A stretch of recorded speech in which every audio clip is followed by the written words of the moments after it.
नमस्कार, मैं हूं अमित पालित।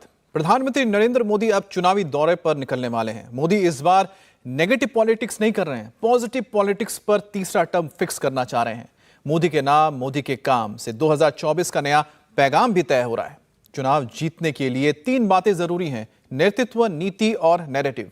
और नेतृत्व मोदी का है, नीति और नैरेटिव क्या होगा, ये अगर आपको जानना है तो ये रिपोर्ट आप देखिए।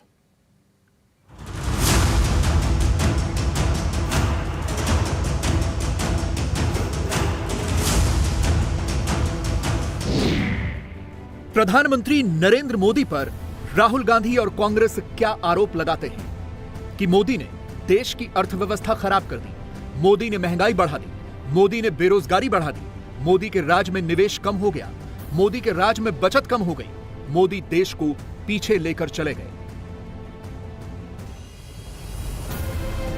लेकिन सच्चाई क्या है? क्या वाकई ऐसा है या कोई दूसरा पहलू भी है? मैं नरेंद्र दामोदर दास मोदी।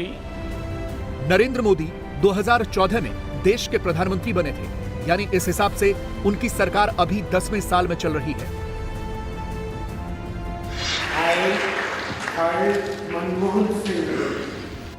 डॉक्टर मनमोहन सिंह भी 10 सालों तक देश के प्रधानमंत्री रहे। हालांकि पर्दे के पीछे से सोनिया गांधी ही सरकार चला रही थी। मनमोहन सिंह तो खुद बहुत बड़े अर्थशास्त्री थे, लेकिन अर्थव्यवस्था के फ्रंट पर किसकी सरकार बेहतर थी, मोदी की या मनमोहन की? किसकी सरकार में देश की इकोनॉमी की रफ्तार तेज थी? किसके राज में महंगाई ज्यादा थी? किसके राज में बेरोजगारी कम है? किसके राज में देश में ज्यादा काम हुआ है? किसके राज में सड़कें, अस्पताल और स्कूल ज्यादा बने हैं? दोनों में से बेहतर काम किसने किया है? आज दोनों ही सरकारों का पूरा रिपोर्ट कार्ड आपको देंगे। मैं भी अपना रिपोर्ट कार्ड आपको दे रहा हूं।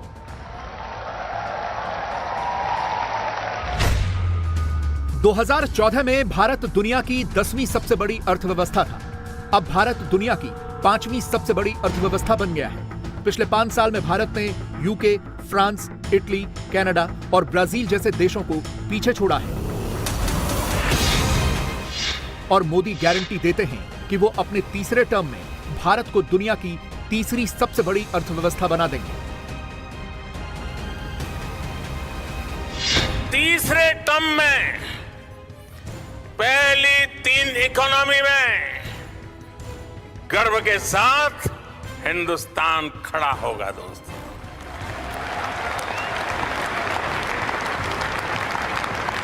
थर्ड टर्म टॉप 3 इकोनॉमी पे पहुंच के रहेगा भारत। और ये मोदी की गारंटी है।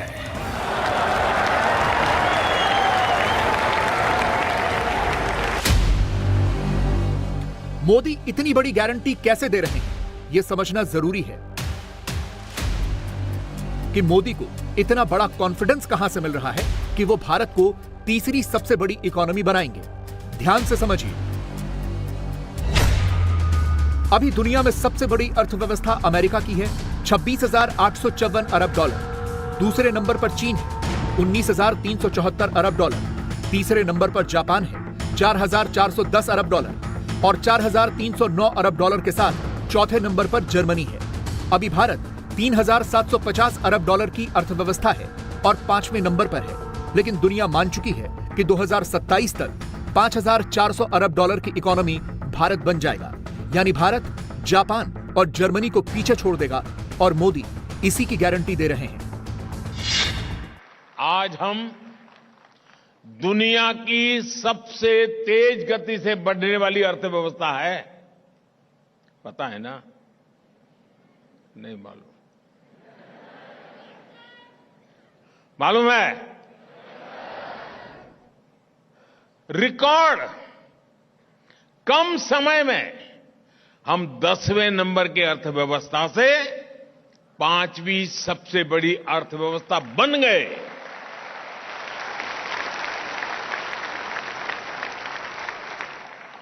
आज भारत पर दुनिया का भरोसा बुलंद है। भारत में निवेश रिकॉर्ड स्तर पर पहुंच गया है। आज भारत का मैन्युफैक्चरिंग और सर्विस सेक्टर नई ऊंचाइयां छू रहा है।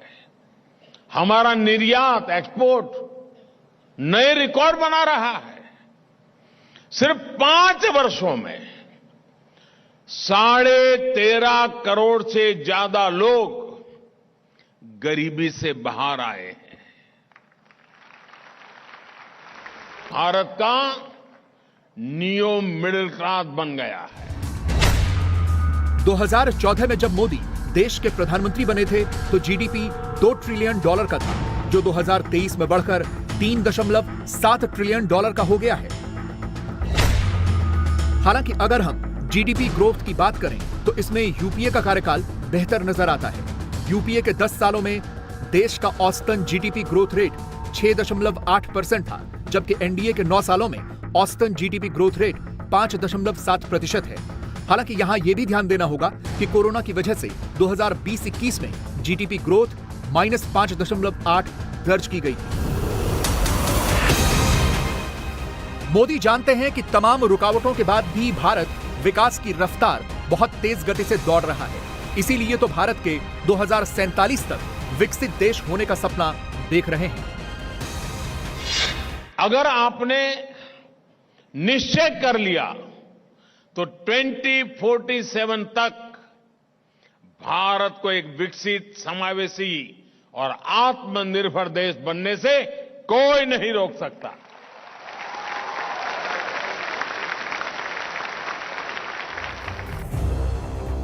कांग्रेस पार्टी और राहुल गांधी प्रधानमंत्री मोदी पर महंगाई का आरोप लगाते हैं, लेकिन वो शायद अपने दौर का ये डेटा भूल जाते हैं कि उनके दौर में महंगाई और ज्यादा थी। मनमोहन सिंह के 10 साल के कार्यकाल में एवरेज इन्फ्लेशन रेट 8.1% का था, जबकि अभी मोदी के 9 सालों में औसतन महंगाई दर सिर्फ 5.1% की रही है। कांग्रेस का आरोप यह भी रहता है कि मोदी के कार्यकाल में देश में बेरोजगारी बढ़ी है। मोदी जब सत्ता में आए तो 2014 में बेरोजगारी दर 5.4% थी। हालांकि मई 2019 में यह रिपोर्ट आई थी कि बेरोजगारी दर 45 साल में सबसे ज्यादा हो गई है। तब 7.8% की बेरोजगारी दर थी। इस साल मार्च में 6.8% की बेरोजगारी दर थी। हालांकि मोदी का दावा है कि नौकरियां बढ़ रही हैं। आप जैसे युवाओं के लिए ये अवसरों का दौर है। साल 2020 के बाद करीब 5 करोड़ साथी ईपीएफओ पेरोल से जुड़े हैं। इनमें से लगभग 3.5 करोड़ लोग ऐसे हैं जो पहली बार ईपीएफओ के दायरे में आए हैं। पहली फॉर्मल जॉब उन्हें मिली है। इसका मतलब ये है कि आप जैसे युवाओं के लिए फॉर्मल जॉब्स के मौके भारत में लगातार बढ़ रहे हैं। जनता के बीच जब भी प्रधानमंत्री जाते हैं, उनका फोकस इसी बात पर रहता है कि वो देश के लिए बेहतर कर रहे हैं। मोदी के समर्थक भी कहते हैं कि 14 की तुलना में देश में विकास नजर आता है। सड़कें, पुल, स्कूल, अस्पताल बनते हुए दिखते हैं और आंकड़े भी इसकी गवाही दे रहे हैं।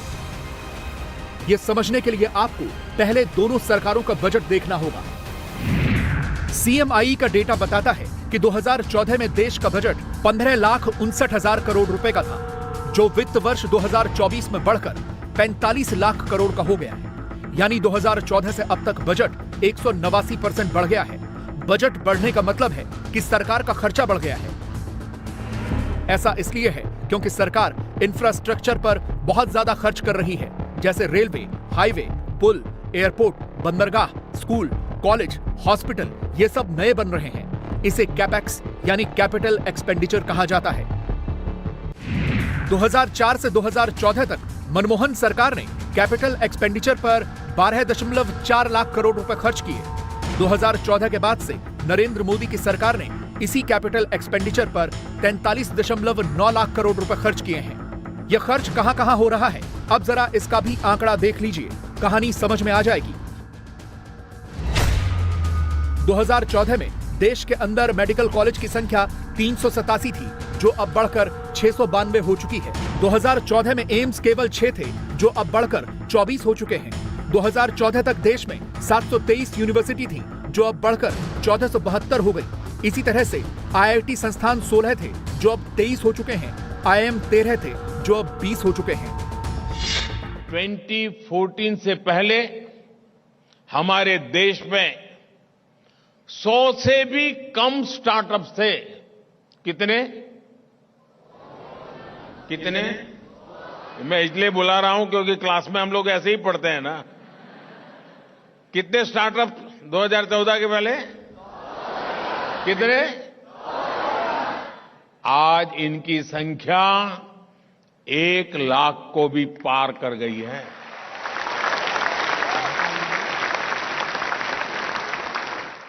स्टार्टअप की इस लहर ने कितने ही लोगों को रोजगार के मौके दिए हैं। आज भारत दुनिया का दूसरा सबसे बड़ा मोबाइल मैन्युफैक्चरर बन गया है। हम मोबाइल फोन्स के इंपोर्टर से आज एक्सपोर्टर बन गए हैं। इसके कारण भी बड़ी संख्या में नौकरियों के अवसर बने हैं। मोदी देश की नब्ज को पकड़ रहे हैं। उन्हें पता है कि देश की असल तरक्की तभी होगी जब आखिरी पायदान पर बैठे लोगों के जीवन में बदलाव आएगा।